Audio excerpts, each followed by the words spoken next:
Hello friends, Namaskar, this is Sanjay. Welcome to part 16 of this video series, and the title of this video is Addressing the Talented, Creative and Specially Abled Learners. This happens to be the 16th chapter or the 16th topic in the CTET CDP syllabus. As usual, you'll find this video both in English and Hindi versions on our channel. In this series, we are covering only those topics from each chapter which are important from your exam point of view. And in this video, we will start with an understanding of what are these talented, creative and specially abled learners. We'll see what the NEP says about the support that is required for such gifted and talented students. We will look at what is the traditional definition of gifted and what is the current definition of gifted. We will also try to understand, do gifted and talented students really need help? And we will also see how these gifted, talented and creative learners can be identified. We'll look at some of the characteristics of gifted, talented and creative learners. And we will also talk about the Torrance tests of creative thinking. And we will also look at some educational approaches, how creative and specially able learners can be supported in the classroom. And we will end this video with some sample questions from previous question papers. So let's get started. When we look at a typical classroom, we'll see that some children are academically gifted. That is, their academic performance can be considered as higher than average, above average.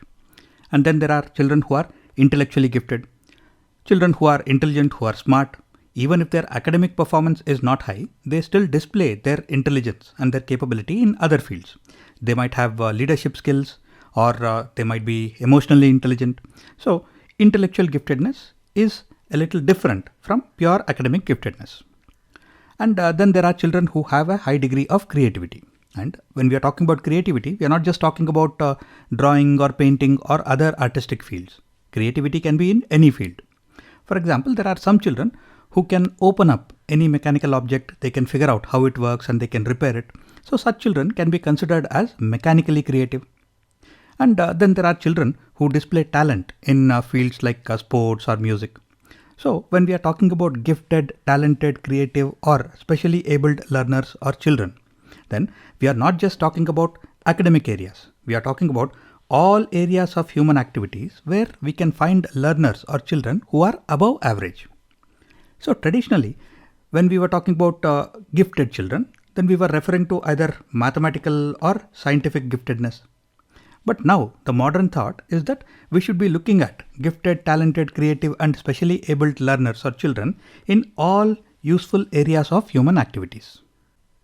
If you want to understand the theoretical aspects behind the support for gifted students with special talents, that is why this chapter has been included in the syllabus, then you should look at the NEP or the National Education Policy document, because the entire theoretical aspect of what we are going to be discussing in this video is covered in 4 paragraphs. Right? 4.43, 44, 45 and 46. These 4 paragraphs are the main reason as to why this topic has been included in your syllabus. For example, 4.43 says how there are innate talents in every student, which must be discovered, nurtured, fostered and developed. And these talents are not just limited to academic fields, but they can be in any interest, dispositions or capacity. And this paragraph also talks about how teachers need to be trained or educated as to how to identify and support such gifted students. And the paragraph also says that NCERT and NCTE will also develop some guidelines as to including this chapter, that is support for gifted students, how to include this chapter in various B.Ed programs and other teacher training courses. And 4.44 talks about how teachers will encourage students with different kinds of talents in the classroom and outside the classroom as well. And there is talk about various activities like project-based clubs or circles such as science circles, math circles or drama circles, debate, eco clubs, health and well-being. So we are not just talking about pure academics here, we are talking about any field in which we can find children with some specific talents. And 4.45 talks about competitions like the Mathematics Olympiad or the Science Olympiad and other competitions which will help us identify such gifted students. And there is also talk about how prestigious institutions like the IITs or the NITs will also be encouraged to provide seats for such students who have some talents in some specific areas. And when you look at the last paragraph in the section, that is 4.46, it is also talking about how technology such as internet connected smartphones and tablets can also be used to support such gifted students with special talents. Therefore, the entire theoretical aspect of this topic is covered in these 4 paragraphs in the National Education Policy. Next, let us look at the difference between the traditional and the current definition of gifted or talented learners. The traditional definition of gifted or talented learners was based on their performance in various standardized intelligence tests. For example, if you give an intelligence test to a typical classroom, then you will find a normal curve like this. That is, you will find that most of the students fall in the normal range. And then there are some students who might be considered as below average. And there will be some students or some learners who can be considered as above average. Now, the children who would fall into the above average range would be considered as gifted or talented. However, now the definition has changed because these intelligence tests are just measuring the performance of the children in some standardized tests, right? Whereas intelligence need not be limited to what can be measured through these tests. If we look at the theory of multiple intelligences, then intelligences can be in various areas. Therefore, wherever a child or a learner displays above average ability in any field, then such a child can be considered as gifted or talented. So that is the difference between the traditional and the current definition of gifted and talented. Now the question is, do gifted students need help? If they are gifted, if they are talented, and if their intelligence is above average, should they not be doing well in school automatically? Do they need any help from the teacher at all? Well, in 2010, there was an interesting article in the Newsweek magazine which summarized the reason as to why gifted students need help from the teachers. The article says that when creative children, that is gifted children, have a supportive teacher, then they tend to excel in school. Whereas if they don't get the kind of support that they require, then they tend to underperform or drop out of school or college at a higher rate than average. That is, if the performance of an average learner or average student in school or college is like this, then the performance of a gifted student with the right kind of support can be like this.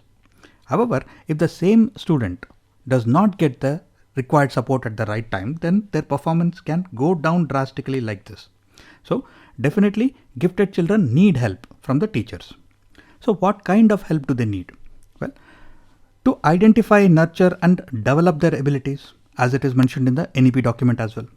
And children who are gifted, talented or creative might not have the required social skills to get along well with all the other students. Therefore, the teacher will also have to guide them and support them to make sure that their social skills also come up to the mark.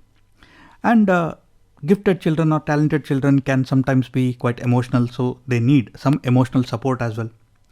And gifted children and children with above average intelligence tend to learn things very fast. So which means that they get bored very fast because they already have learned everything in the classroom even before the other students can catch up. Therefore, they tend to get bored very fast. Therefore, the teacher has to keep these learners engaged and challenged so that their interest in the subject is maintained.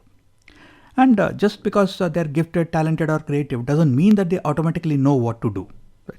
So the teacher has to guide and counsel the children so that they follow the correct path or the correct trajectory to make sure that their abilities are put to the best use. Therefore, gifted students definitely need help from the teacher. Next, let us look at how can we identify gifted, talented and creative learners. Now this topic is important because in the exam, you might see questions where you are given 4 options and you are asked to identify which of the following is a technique for identifying gifts, talents or creativity, or you might be asked to identify which of the following is not a tool or technique or that can be used here. So you have to be aware of the various tools, techniques and methods that can be used to identify gifts, talents or creativity. Now here we are talking about different types of intelligences, different types of creativity, different types of talent. So there cannot be one standardized technique or method that can be used in all cases. So you have to be aware of the variety of tools, techniques and methods that are used to identify gifts, talents or creativity. For example, teachers interact with students on a daily basis in the classroom. So teacher's observations is a very important source. Next, if a trained psychologist or a professional conducts interviews with the students, then he or she might be able to identify some of the gifts or talents which may not be apparent to others. So, interviews with students is also important. Next, parents are seeing the children on a daily basis at home. So, they are also a very good source of information about any gifts or talents that the child might have. And we have already discussed about portfolios in one of the previous videos. A portfolio is a folder or it is an album in which samples of the students' work from throughout the year are maintained. So by looking at the portfolio, we can identify any gifts, talents or creativity that the child has been displaying throughout the year. So portfolios are also very important.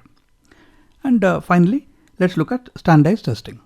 Now the issue with standardized testing is that it cannot identify many of the different types of intelligences or creativity. However, standardized testing can be used for identifying academic or intellectual capabilities. Therefore, all of these are different tools and techniques that can be used to identify gifted, talented and creative learners. Next, let us look at some of the characteristics of gifted, talented or creative children. Now this list is important because we can see questions where we are given 4 options and we have to identify which of the following is a characteristic of a gifted child, or it might be the other way around where we are asked to identify which of the following is not a characteristic of a talented child. So just pause the video here and go through this entire list. And these are all very simple concepts. And you should also remember that it is not necessary that all creative, gifted or talented children will have all of these characteristics. They might have 1 or 2 of these characteristics. Right? For example, children who are academically or intellectually gifted might learn things at a faster rate than others of the same age. And they might have a higher level of awareness. And children normally have a capability of thinking in concrete concepts. But children with a higher level of intellectual capability might be capable of abstract and symbolic thinking at a very early age itself. And they might have a higher level of curiosity than other children. And some children who are academically or intellectually gifted might have a large vocabulary and might be very expressive in nature. They might have very exceptional memory. Or if you teach them a concept, they are able to identify that knowledge in different situations and even unfamiliar situations.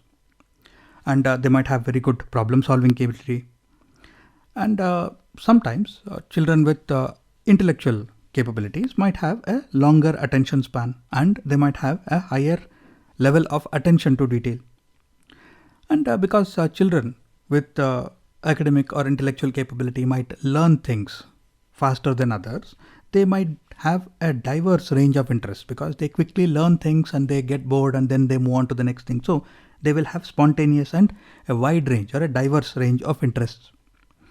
And they might have higher physical and intellectual energy levels as compared to other children in the same age group. And they might set higher standards and goals for themselves. For example, somebody who's academically gifted might have a goal that he or she should always score the first rank in the classroom. So they might have a higher standard or goal for themselves. So these are some of the characteristics of gifted, talented or creative children. Next, let us talk about the Torrance tests of creative thinking. Now, Torrance tests are the preferred way of measuring or identifying creativity, divergent thinking or other problem solving skills. For measuring or identifying academic capabilities or intellectual capabilities, you have various other standardized IQ tests. But when it comes to creativity, divergent thinking and problem solving skills, that is where Torrance tests are very important. Now these are called Torrance tests because obviously they were devised by a person called Ellis Paul Torrance. And you don't need to know the specifics of these tests, but you need to be aware of the basics because in the exam, you might see questions which will ask you to identify Torrance tests measure which of the following. So the answer will be creativity, divergent thinking or problem solving skills. Or they might ask you to identify which of the following can measure or identify creativity, divergent thinking or problem solving skills, and the answer will be Torrance tests.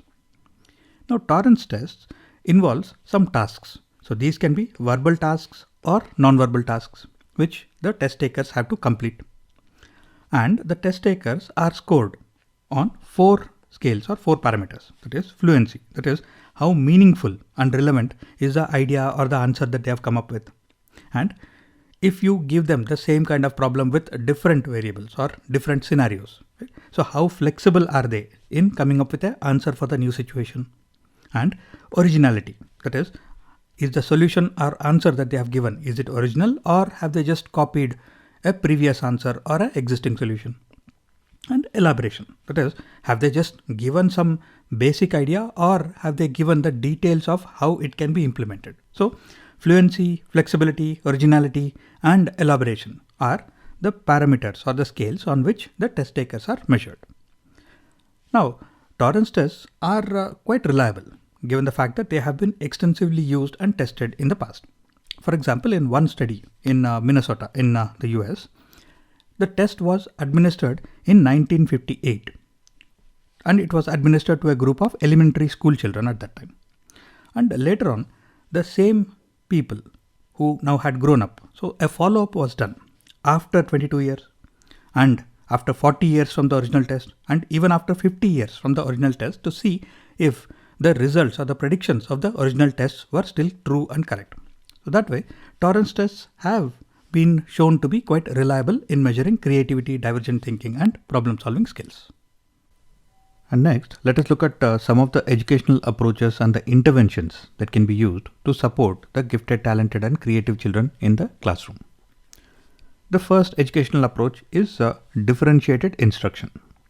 Now, differentiated instruction means that using different instructional methodologies or teaching methodologies in the classroom. Because we have already discussed that every child is different, every learner is different, which means that every classroom will have students with different kinds of abilities. So some may be average, some may be a little less than average, some may be gifted or talented. So by using different teaching methodologies, you are making sure that all children understand the concepts and the basics that you are trying to teach. Some may prefer a lecture method, some may prefer to just read the textbooks and understand the concepts by themselves. Some may require a more hands-on or an experiential learning methodology. Therefore, using different teaching methodologies is very, very important.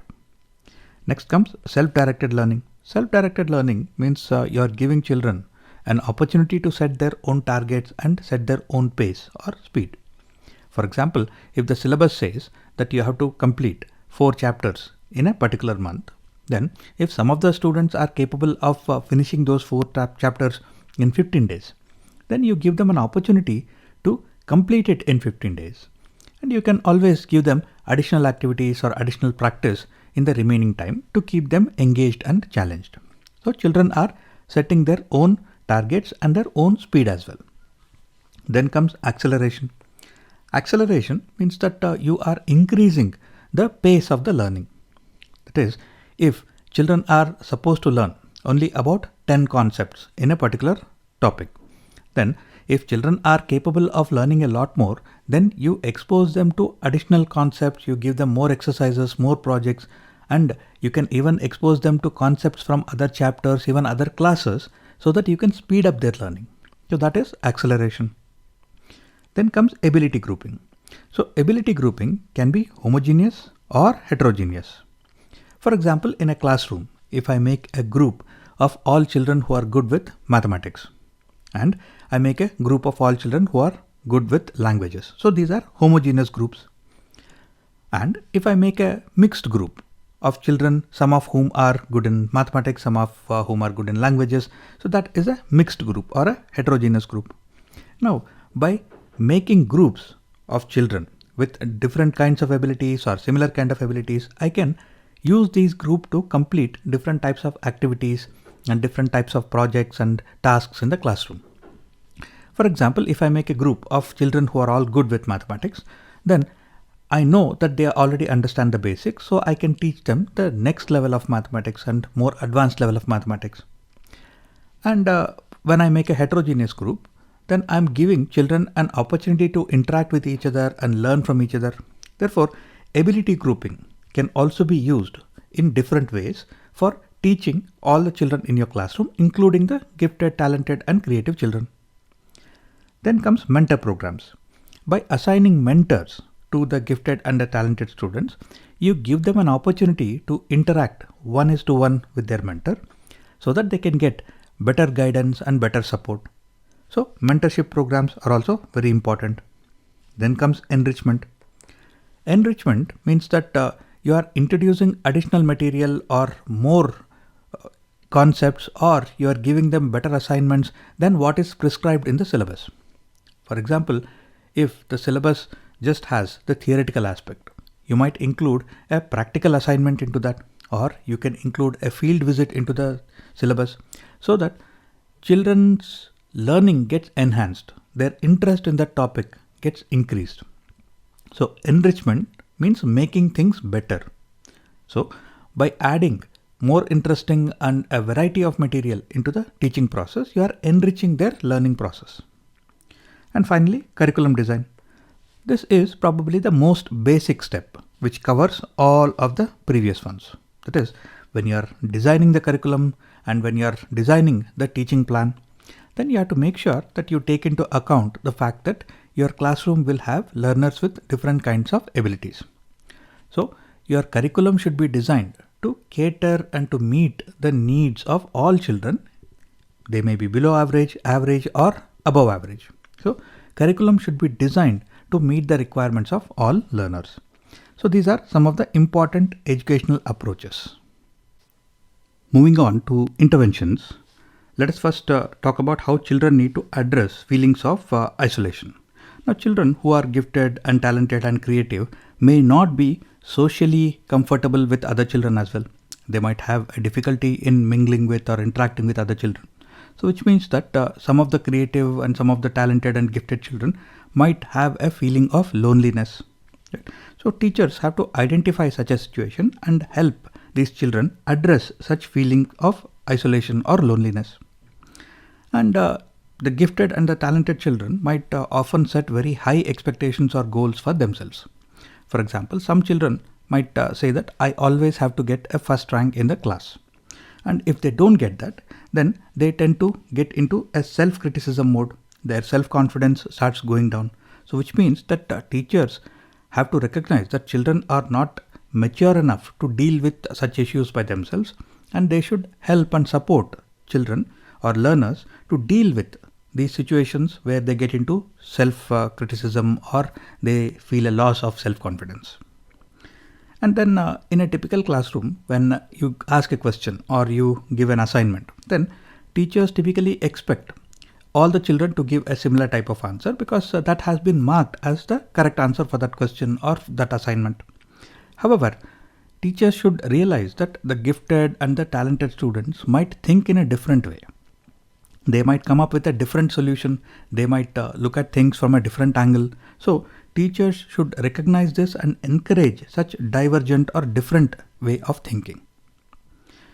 And children who are gifted and talented, who are more aware of things around them than the other average children, might be thinking about a lot of moral and social issues that they see around them in the society, in the classroom, in their families. Therefore, teachers should give some time to these children so that they can understand if the children are dealing with any moral or social issues, and they should support them in understanding them and dealing with them. And as we discussed, the creative and the talented and the gifted students might have high expectations from themselves, and they might also be facing very high expectations from others. Right?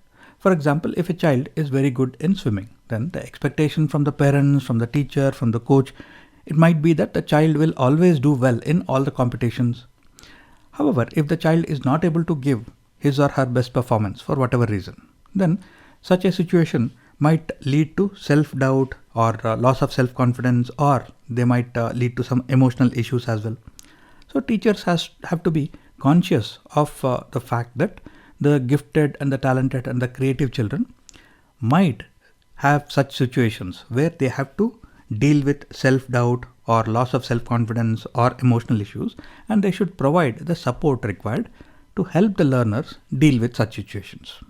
So these are some of the educational approaches and some of the interventions that teachers can use to support the gifted, talented and creative children in their classroom. Next, let us solve some sample questions from previous question papers. The first question is asking us which of the following statements is correct with regards to gifted students. Gifted students cannot be learning disabled. This statement is incorrect because children might have some gifts or talents in one area, but they might have learning difficulties in other areas. So, gifted students can also be learning disabled. Then, gifted students can manage their studies without a teacher. This is also incorrect. As I discussed previously in this video, if gifted children do not get the right kind of support from the right kind of teacher at the right time, then their failure rate might be higher than average. So, gifted children also need the help, support and guidance of a good teacher. So, this statement is incorrect. Next, gifted students can be good models for other students. This statement is also incorrect. For example, if a classroom has an above average child who is able to complete a particular topic or a particular chapter before the other students, because the child has a talent, after which the child is now getting bored because the child has already completed the topic, has completed all the assignments, has answered all the questions. So now the child is getting bored and might engage in some mischievous activities in the classroom.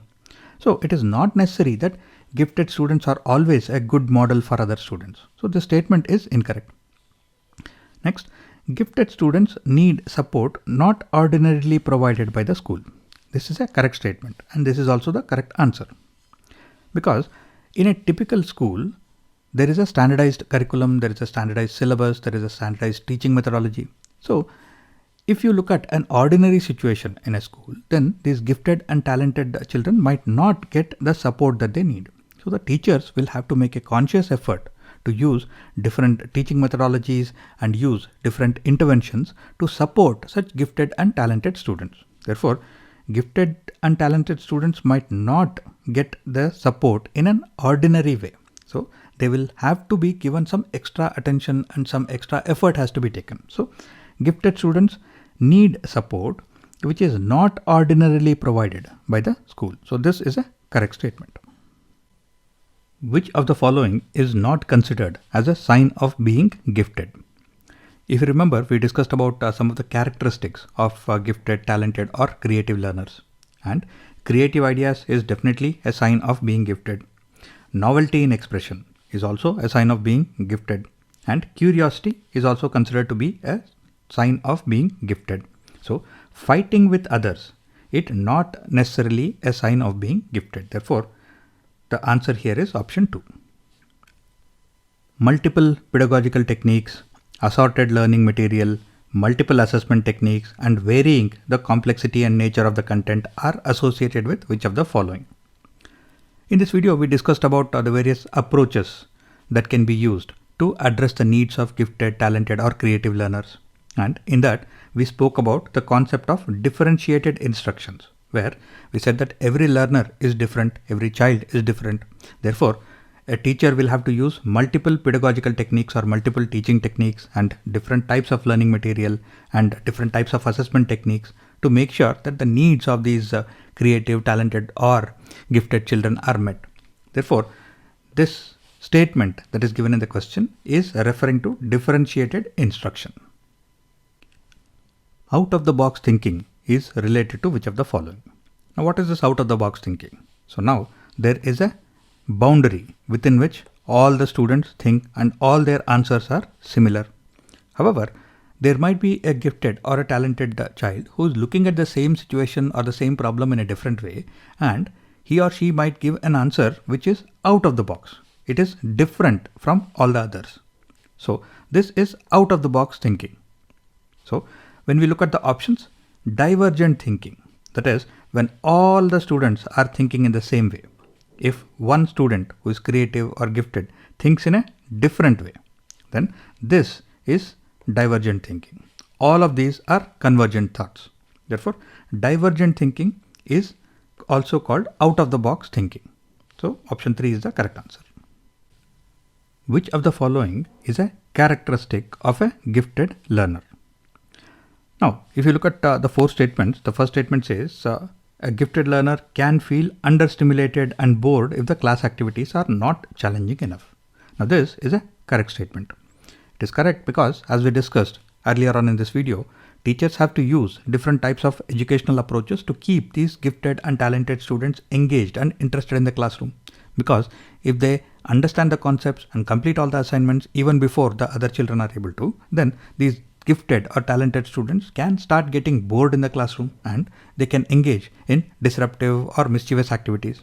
Therefore, teachers have to use different educational approaches like differentiated instruction or acceleration or enrichment to make sure that these gifted and talented students are kept engaged and interested in the classroom.